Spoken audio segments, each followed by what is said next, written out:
दिसंबर का महीना मतलब साल का आखिरी पड़ाव, जहां हर कोई सोचता है कि डिस्काउंट और ऑफर्स की बरसात होगी और गाड़ियां धड़ाधड़ बिकेंगी। लेकिन रुकिए जनाब, क्या आपको लगता है कि भारी मुनाफे और छूट के बाद भी सबने जमकर गाड़ियां बेची? जी नहीं, बिल्कुल नहीं। यहाँ तो पूरा खेल ही पलट चुका है। जो राजा बनकर बैठे थे वो नीचे खिसक गए और जिसने चुपचाप बाजी मारी उसने तो इतिहास ही रच दिया। महिंद्रा ने टाटा और हुंडई दोनों दिग्गजों को पछाड़ दिया है। यकीन नहीं होता ना? आज बात करेंगे उन आंकड़ों की जो आपको हिलाकर रख देंगे। दिसंबर 2025 में भारतीय कार बाजार में ऐसा भूचाल आया है कि बड़ी बड़ी कंपनियों के पसीने छूट गए। कौन डूबा, कौन तैरा और किसके शोरूम में सन्नाटा पसरा रहा, आज सब कुछ खोलकर आपके सामने रख देंगे। तो चलिए बिना किसी देरी के शुरू करते हैं आज का यह धमाकेदार वीडियो और जानते हैं कि आखिर दिसंबर की सर्दी में किस कंपनी की बिक्री जम गई और किसने गर्मी पैदा की। शुरुआत करते हैं लिस्ट में सबसे नीचे यानी 14वें नंबर पर बैठी कंपनी से, जो है जीप। जीप की कहानी थोड़ी हटके है। इनका काम थोड़ा अलग ही चलता है। गाड़ियां महंगी हैं, लेकिन इनका अपना एक अलग रुतबा, एक अलग स्वैग है। दिसंबर 2025 में जीप ने कुल मिलाकर 292 गाड़ियां बेची हैं। जी हाँ,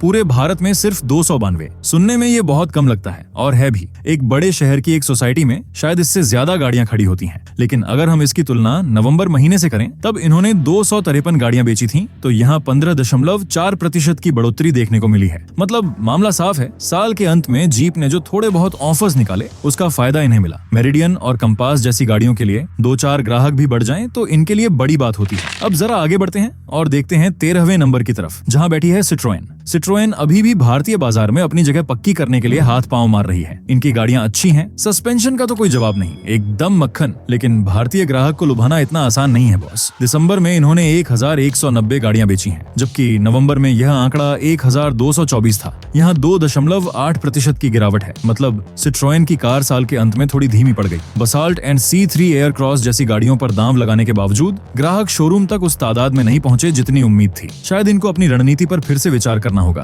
क्योंकि भारत में सिर्फ कार अच्छी होना काफी नहीं है, सड़क पर दिखना भी जरूरी है, जो अभी कम हो रहा है। 12वें पायदान पर कब्जा जमाए बैठी है निसान। निसान की कहानी तो एकदम वन मैन आर्मी यानी अकेले चलो रे वाली है। मैग्नाइट के दम पर यह कंपनी टिकी हुई है। दिसंबर 2025 में निसान ने 1902 गाड़ियां बेची हैं। नवंबर में यह आंकड़ा 1908 था। फर्क सिर्फ 6 गाड़ियों का है, यानी इनकी बिक्री लगभग एक जैसी रही है। बस 0.3% की मामूली गिरावट। इसे हम गिरावट भी नहीं कह सकते, ये एकदम सपाट है। निसान के लिए अच्छी बात यह है कि इनका ग्राहक आधार बना हुआ है, लेकिन बुरी बात यह है कि यह आधार बढ़ नहीं रहा है। जब तक शोरूम में नई गाड़ियां नहीं आएंगी, तब तक यह आंकड़ा 2000 के आसपास ही झूलता रहेगा। पब्लिक को कुछ नया चाहिए बॉस, पुराना माल कब तक बेचोगे? अब 11वें नंबर पर आती है रेनो। रेनो ने दिसंबर में थोड़ी चाल दिखाई है और अपना जलवा बिखेरा है। काइगर, ट्राइबर और क्विड के भरोसे चल रही इस कंपनी ने दिसंबर में 3845 गाड़ियां बेची हैं। नवंबर में इन्होंने 3662 गाड़ियां बेची थी। यहाँ 5% की बढ़ोतरी है। ये एक अच्छा संकेत है। जहाँ बड़ी बड़ी कंपनियां गिर रही हैं, वहाँ रेनो का 5% ऊपर जाना बताता है कि बजट वाली गाड़ियों में अभी भी इनकी पकड़ है। अब आते हैं 10वें नंबर पर, जहाँ बैठी है फॉक्सवैगन। जर्मन इंजीनियरिंग की दीवानी जनता ने दिसंबर में फॉक्सवैगन पर खूब प्यार लुटाया है। इस लिस्ट में सबसे बड़ी छलांग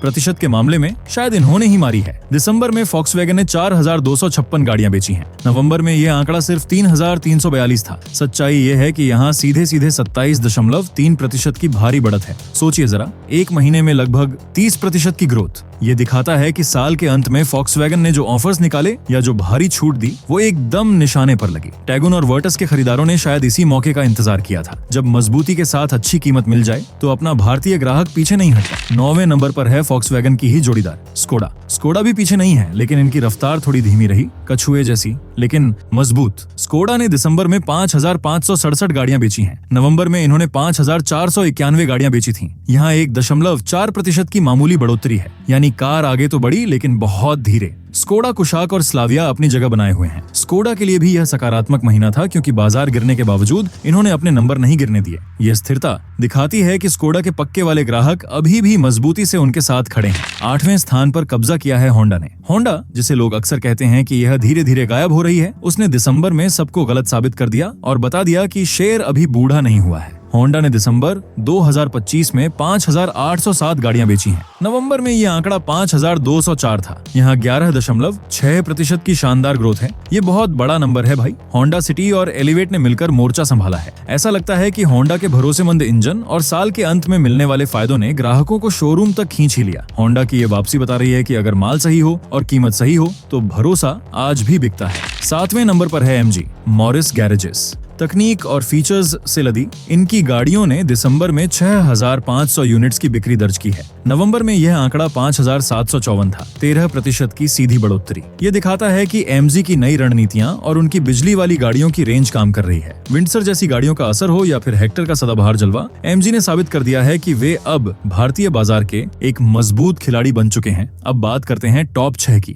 जहां असली खेल हुआ है, जहां बड़े बड़ों की गद्दी हिल गई है। छठे नंबर पर एक ऐसा नाम है जिसने सबको चौंका दिया, लेकिन गलत वजह से, और वो है किया मोटर्स, जो अपनी बनावट और फीचर्स के लिए जानी जाती है, दिसंबर में बुरी तरह फिसली है। दिसंबर में इन्होंने 18,659 गाड़ियां बेची हैं, जबकि नवंबर में इन्होंने 25,489 गाड़ियां बेची थीं। ये कोई छोटी मोटी गिरावट नहीं है, ये 26.8% की भारी गिरावट है। एक महीने में एक चौथाई बिक्री कम हो जाना बहुत चिंता की बात है। किया के शोरूम्स में इतनी गिरावट क्यों? क्या लोग नए मॉडल्स का इंतजार कर रहे हैं, या फिर स्टॉक खत्म करने के चक्कर में माल कम भेजा गया? कारण जो भी हो, किया के लिए यह महीना किसी बुरे सपने जैसा रहा। सोनेट और सेल्टोस जैसी सुपरहिट गाड़ियों के होते हुए भी इतना बड़ा गोता लगाना किया के मालिकों को सोचने पर मजबूर कर देगा। 5वें नंबर पर है टोयोटा। टोयोटा ने फिर साबित कर दिया कि वो भीड़ का हिस्सा नहीं है, वो भीड़ से अलग है। जब हुंडई, टाटा, महिंद्रा सब गिर रहे थे, टोयोटा शान से ऊपर चढ़ रही थी। दिसंबर में टोयोटा ने 34,159 गाड़ियां बेची हैं। नवंबर में यह आंकड़ा 30,085 था, 13.5% की दमदार बढ़ोतरी।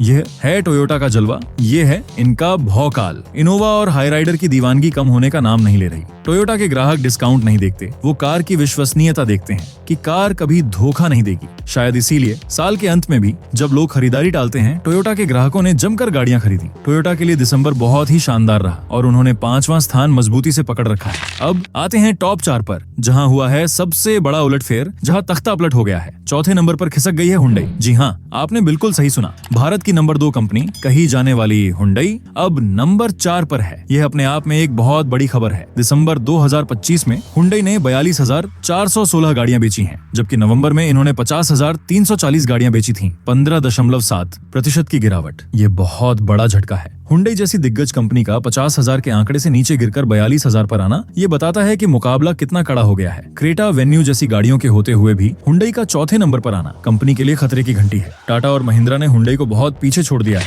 तीसरे नंबर पर है टाटा मोटर्स। टाटा के लिए यह महीना थोड़ा खुशी और थोड़े गम वाला रहा। खुशी इसलिए कि वो हुंडई से ऊपर है, लेकिन गम इसलिए कि उनकी खुद की बिक्री बहुत गिर गई है और वो नंबर 2 की कुर्सी महिंद्रा के हाथों गंवा बैठे हैं। दिसंबर में टाटा ने 50,046 गाड़ियां बेची हैं। नवंबर में ये आंकड़ा 57,436 था। यहाँ 12.9% की गिरावट दर्ज की गई है। टाटा की गाड़ियां, जो अपनी मजबूती और सुरक्षा के लिए जानी जाती हैं, दिसंबर में थोड़ी सुस्त पड़ गईं। पंच और नेक्सॉन जैसी गाड़ियां भी इस गिरावट को रोक नहीं पाई। 50,000 का आंकड़ा इन्होंने जैसे तैसे पार किया, लेकिन महिंद्रा ने इनसे बाजी मार ही ली। टाटा के लिए यह थोड़ा दिल तोड़ने वाला पल है।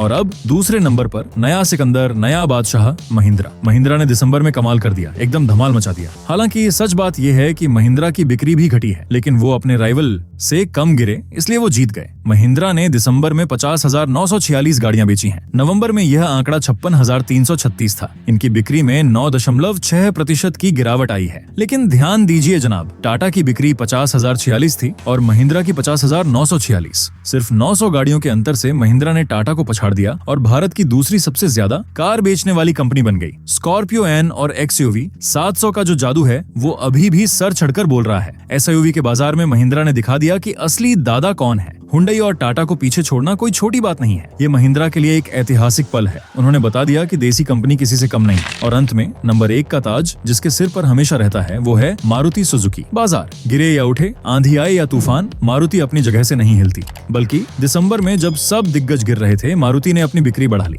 दिसंबर में मारुति ने 1,78,646 गाड़ियां बेची हैं। नवंबर में यह आंकड़ा 1,70,971 था, 4.5% की ग्रोथ। ये दिखाता है कि भारत आज भी मारुति पर कितना भरोसा करता है। जब बजट का मामला आता है या पहली कार लेने की बात होती है, तो आम आदमी घूम फिरकर मारुति के शोरूम में ही जाता है। 1,78,000 गाड़ियां बेचना, वो भी तब जब बाकी बाजार ठंडा पड़ा हो, यह मारुति की असली ताकत है। वैगनआर, स्विफ्ट, डिजायर, ब्रेजा, इनका हर सिपाही मोर्चे पर डटा हुआ है। मारुति ने फिर दिखा दिया कि बाप होता है। तो मेरे प्यारे भाई लोग, दिसंबर 2025 ने हमें बहुत कुछ सिखाया है। पहला, कि अब भारतीय ग्राहक सिर्फ नाम पर नहीं जाता, उसे अपनी मेहनत की कमाई का पूरा वसूली चाहिए। दूसरा, एसयूवी का नशा अभी उतरा नहीं है, तभी महिंद्रा नंबर 2 पर बैठा है। तीसरा, हुंडई को अब बहुत गंभीरता से सोचना होगा, क्योंकि वो दूसरे से सीधे चौथे नंबर पर खिसक गए हैं। उनकी कार पटरी से उतर रही है। और चौथा, टाटा और महिंद्रा के बीच की यह जंग अब और भी मजेदार होने वाली है। सिर्फ 900 गाड़ियों का अंतर है, अगले महीने क्या होगा कोई नहीं जानता। लेकिन एक बात तो तय है, जो 6 कंपनियां माइनस में गई हैं, टाटा, महिंद्रा, हुंडई, किया, सिट्रोएन और निसान, उन्हें जनवरी में अपनी कमर कसनी होगी। क्योंकि साल बदला है, ग्राहक की उम्मीदें भी बदली हैं। जो कंपनी ग्राहक को बेहतर अनुभव और सही कीमत देगी, वही 2026 में राज करेगी। तो दोस्तों, ये था दिसंबर महीने का पूरा कच्चा चिट्ठा। आपको क्या लगता है, क्या महिंद्रा अपनी नंबर 2 की जगह बचा पाएगा या टाटा जनवरी में फिर से पलटवार करेगा? और हुंडई का क्या होगा? अपनी राय हमें जरूर बताइएगा। अगर आपको यह देसी अंदाज में की गई बातचीत पसंद आई और आप चाहते हैं कि हम ऐसे ही हर दिन आपके लिए आसान भाषा में गाड़ियों की दुनिया की खबरें लाते रहें, तो हमारे साथ जुड़े रहिए। अगली बार मिलेंगे एक और दिलचस्प जानकारी के साथ। तब तक के लिए कार धीरे चलाएं, सुरक्षित रहें और अपना ख्याल रखें।